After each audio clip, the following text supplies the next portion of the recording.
बड़ी बलियार वाली अपनी नेक कमाई में से भगवान के समर्पित करके भगवान इनको 3 दिन रास्ते 24 तरक्की दे।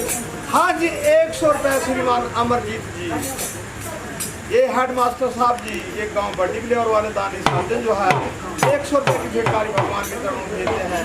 भगवान इनको 3 दिन रास्ते 24 तरक्की दे।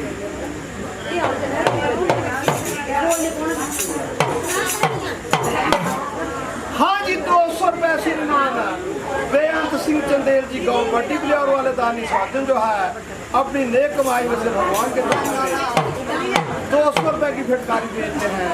भगवान इनको 3 दिन रास्ते 24 तरक्की दे।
जब लहरी के नाम,